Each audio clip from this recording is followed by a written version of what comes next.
Sungguh besar setiamu, nyata di sepanjang hidupku. Padamu telah layakkan kehidupanku.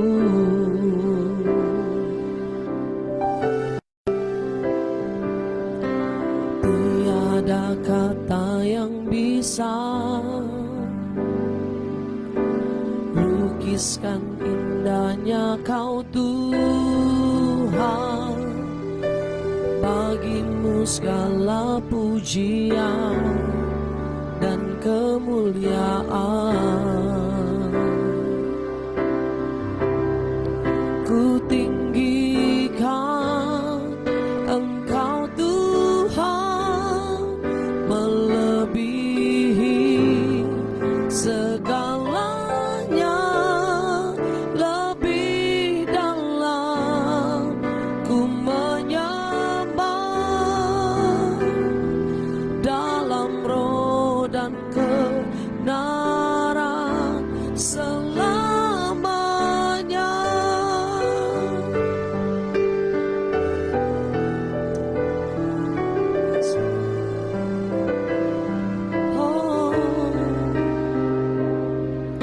Sungguh besar setiamu,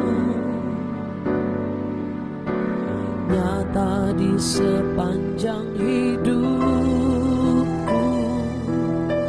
Darahmu telah layakkan kehidupanku.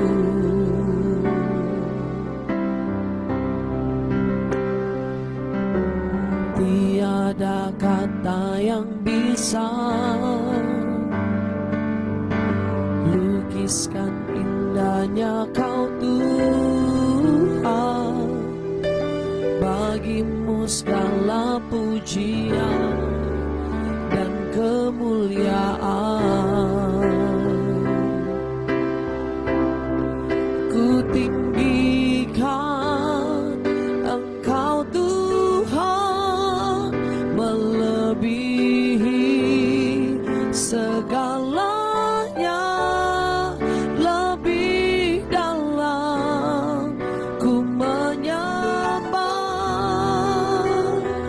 dalam roh dan kebenaran selamanya.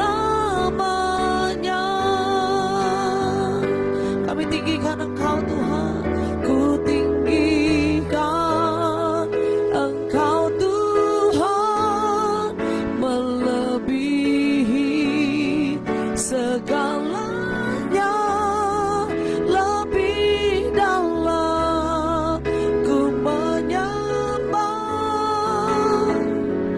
dalam roh dan kebenaran. Ku tinggikan Engkau Tuhan, melebihi segalanya, lebih dalam ku menyembah, dalam roh dan kebenaran selamanya. Haleluya. Dalam roh dan kebenaran selamanya. Amin. Dalam roh dan kebenaran selamanya. Haleluya. Kami tinggikan Engkau Tuhan. Terima kasih Yesus. Kami mau lebih lagi menyembah-Mu Tuhan. Terpujilah Kau selamanya.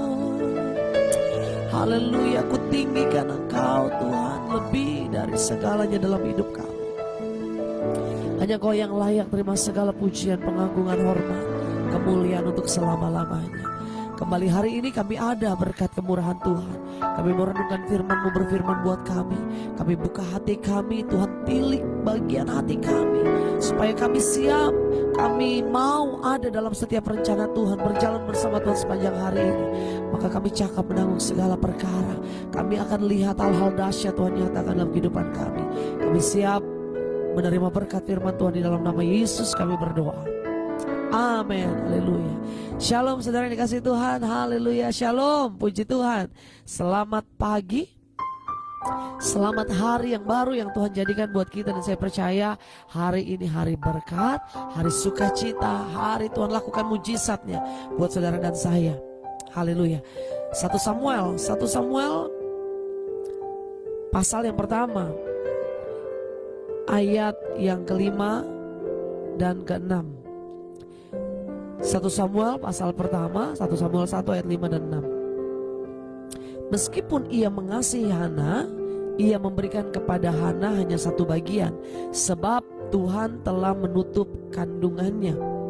Tetapi madunya selalu menyakiti hatinya supaya ia gusar, karena Tuhan telah menutup kandungannya.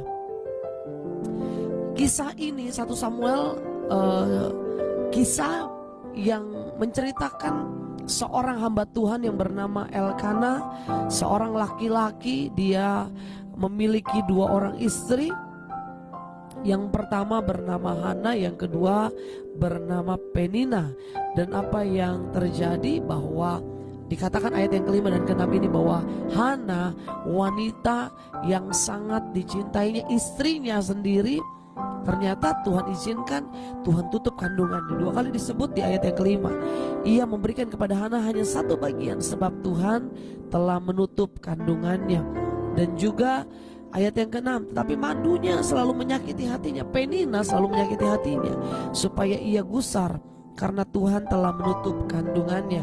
Saudara dikasih Tuhan, hari-hari ini ada banyak hal yang seringkali membuat kita gusar. Diomongin orang kita gusar, punya suami keras kepala kita gusar, punya usaha mungkin sedang bermasalah kita gusar, punya cicilan yang belum kita bisa bayar setiap bulan kita gusar, kita cemas, gusar cemas, khawatir, atau mungkin lebih ke bikin hidup kita nggak tenang gitu ya, gelisah. Nah, apa yang terjadi? Ada banyak hal yang seringkali hari-hari ini membuat kita gelisah, kita cemas, kita gusar. Nah, salah satu yang dialami oleh seorang wanita yang adalah istrinya dari Elkana, yaitu Hana, membuat dia gusar, selalu disakiti hatinya. Mungkin kalau saya pakai bahasa hari-hari ini, seringkali dibully. Mungkin seringkali dia mendapatkan perlakuan-perlakuan yang rasanya tidak enak, menyakiti hatinya. Berkaitan dengan kandungannya, saya yakin mungkin kata-katanya sangat membuat dia cemas, membuat dia sakit hati. Mungkin dikatain, dibully gitu ya, dasar wanita kena kutuk gitu ya, dasar perempuan tidak bisa menghasilkan anak, dasar perempuan tidak berguna, mungkin seperti itu, selalu menyakiti hatinya. Dan apa yang terjadi? Satu kali dia ikut Elkana ke bait Allah. Elkana mempersembahkan korban, dan apa yang terjadi? Dia ambil waktu untuk berdoa sama Tuhan. Waktu kita dapat masalah, waktu kita ada dalam situasi yang bikin hati kita gusar, kita cemas, kita gelisah, adakah kita cari pertolongannya atau cari pelarian kita adalah Tuhan, kita berdoa, atau kita malah cari pelarian keluar? Kalau kita gelisah, kita cemas, kita cari Holy Wings begitu ya. Nah, atau kita cari tempat hiburan yang bikin kita sedikit nyaman. Tapi pulang dari tempat hiburan atau pulang dari refreshing yang menurut kita bisa mengobati rasa gelisah, rasa gusar kita, apakah masalah itu hilang? Atau masalah itu malah semakin berat, saudara? Dan apa yang terjadi? Hana mengambil keputusan untuk berdoa. Ini dia, ya kan? Hana mengambil keputusan untuk berdoa. Dia mengambil keputusan untuk mencari Tuhan. Betul hatinya sakit, betul hatinya mungkin pahit, betul hatinya mungkin resah gitu ya.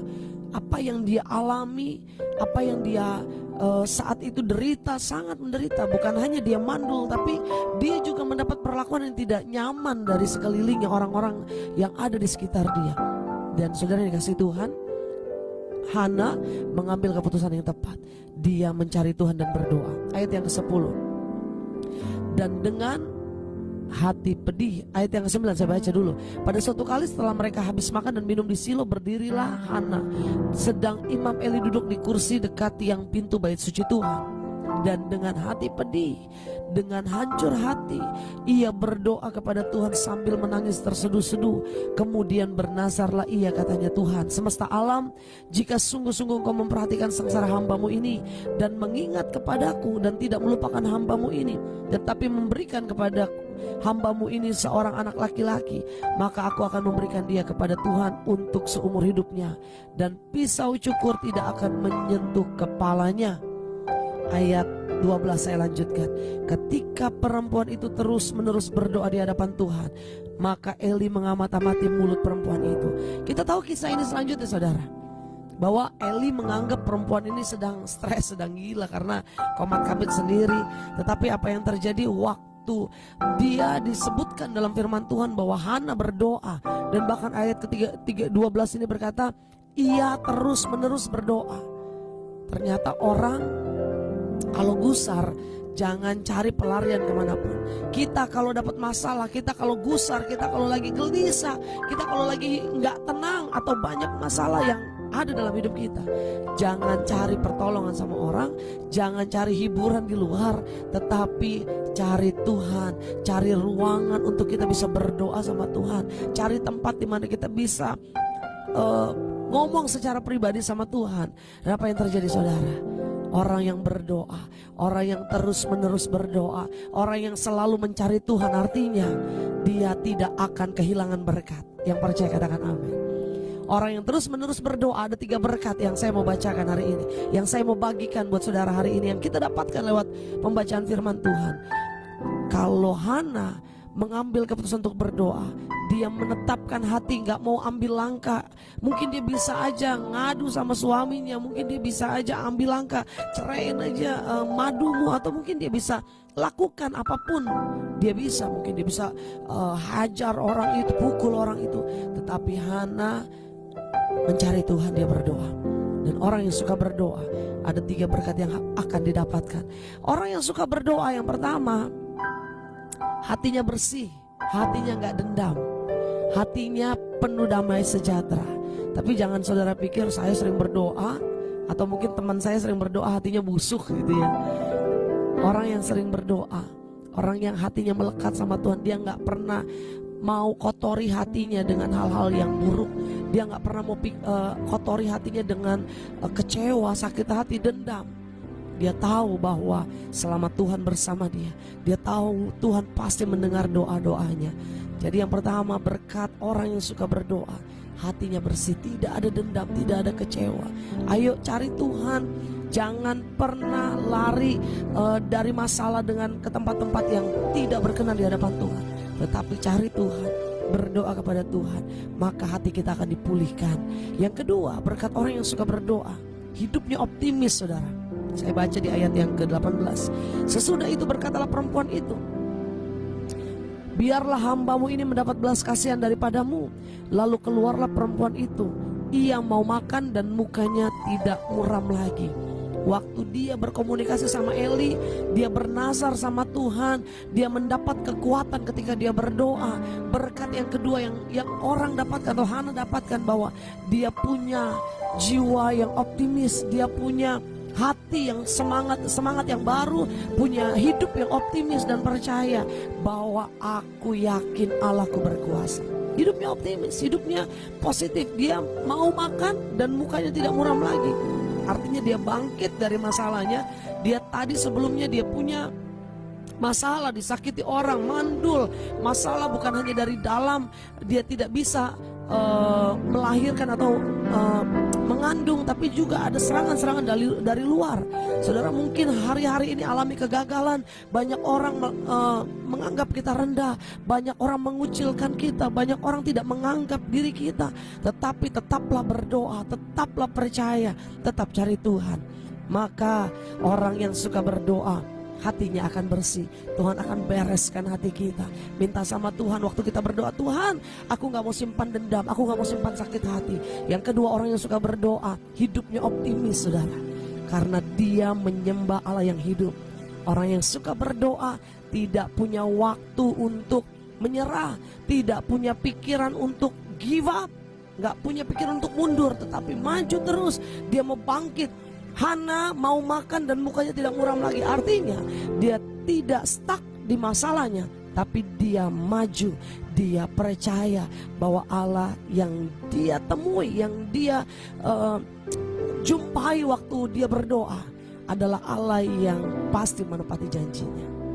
Dan bagi Allah tidak ada yang mustahil. Dan yang ketiga, apa berkat orang yang suka berdoa? Ayat yang ke-19 saya akan bacakan. Keesokan harinya bangunlah mereka itu pagi-pagi, lalu sujud menyembah di hadapan Tuhan. Lalu pulanglah mereka ke rumahnya di Rama. Ketika Elkana bersetubuh dengan Hana, istrinya, Tuhan ingat kepadanya. Haleluya. Ini yang paling enak, saudara. Kalau kita ketemu teman lama kita yang sudah dulu teman sekolah gitu ya, hari ini dia sudah hebat, sudah jadi dalam tanda kutip jadi orang, sudah terkenal, sudah diberkati, mungkin jadi pejabat. Waktu kita ketemu dia di salah satu acara penting, mungkin kita mau tegur, itu teman SMA saya, mungkin dulu pernah satu geng sama saya. Waktu kita tegur dia, hey bro, ingat gak sama gue teman SMA lo? Dulu kita pernah madol bareng, dulu kita pernah nongkrong bareng, kita pernah nyontek bareng mungkin ya saat itu ya. Dan apa yang terjadi? Waktu dia mikir-mikir, yang mana ya? Yang mana ya? Wah, kita sangat kecewa, saudara. Tapi waktu dia ingat kita, oh iya, ingat gue bro, ingat, iya lo kan temen gue, sohib gue, sini. Waktu kita diingat teman kita yang saat ini hebat, saat ini punya kedudukan, kita bangga, kita senang, saudara. Apalagi kita diingat Tuhan kita, kita sangat bangga, kita sangat senang. Kalau Tuhan ingat kita, berkat tercurah buat kita, saudara. Makanya jangan lupa suka berdoa. Gak peduli orang melupakan kita, gak peduli orang kita harapkan lupa atau mungkin lalai sama janjinya, biarin aja. Selama Tuhan ingat kita, hidup kita akan luar biasa. Mari terus berdoa, terus percaya, terus andalkan Tuhan. Karena orang yang suka berdoa, Tuhan akan bersihkan hatinya, Tuhan akan pulihkan hatinya. Tidak akan dia simpan dendam, sakit hati, kecewa dalam hatinya. Yang kedua, orang yang suka berdoa hidupnya optimis, hidupnya semangat, saudara. Dan yang terakhir, orang yang suka berdoa, dia pasti diingat oleh Tuhan. Amin. Karena dia selalu kontak sama Tuhan setiap hari. Tuhan pasti ingat. Waktu Tuhan ingat kita, apapun yang kita perlukan. Oh iya, saat ini anakku sedang memerlukan sebuah rumah. Saat ini anakku sedang memerlukan bisnis yang baru. Saat ini anakku sedang memerlukan dana untuk sekolah anak-anak. Saat ini anakku sedang memerlukan kendaraan, apapun yang saudara perlukan, ataupun saudara sedang memerlukan kesembuhan, Tuhan ingat dan Tuhan akan menyatakan kemuliaannya. Tuhan akan lakukan mujizat buat saudara dan saya yang percaya, katakan amin, haleluya. Tetap berdoa, tetap berdoa, tetap berdoa. Kita berdoa. Bapak, terima kasih Tuhan. Selama kami berdoa, selama kami mencari Tuhan, maka tidak ada kesempatan kami isi hati kami dengan hal-hal yang buruk, hal-hal yang negatif. Dan biarlah hati kami terus mencari Tuhan, hati kami terus berharap sama Tuhan. Karena kami percaya ketika kami berdoa, hidup kami menjadi semangat, hidup kami menjadi optimis. Kami gak punya waktu lagi untuk memikirkan perkara-perkara yang terlalu merugikan kami, Tuhan. Dan Tuhan Yesus, selama kami berdoa kepada Tuhan, Tuhan pasti mengingat kami. Bapa, berkati setiap anak-anak-Mu. Tuhan ingat kepada setiap anak-anak-Mu yang hari ini sedang berdoa membutuhkan mujizat bagi ekonomi, rumah tangga, pemulihan keluarga, juga bagi kesembuhan. Hamba berdoa di dalam nama Yesus, Tuhan nyatakan mujizat-Mu. Ingat kepada setiap anak-anak-Mu, Bapa. Terima kasih Tuhan Yesus. Berkati sepanjang hari ini, hari yang penuh dengan anugerah Tuhan, hari di mana kami berjalan dalam setiap janji-janji Tuhan yang ajaib. Terima kasih Tuhan. Kami siap berjalan bersama Tuhan sepanjang hari ini. Di dalam nama Yesus kami berdoa. Haleluya. Amin. Selamat berjalan dalam berkat Tuhan sepanjang hari ini. Tetap berdoa. Tuhan Yesus memberkati. Haleluya.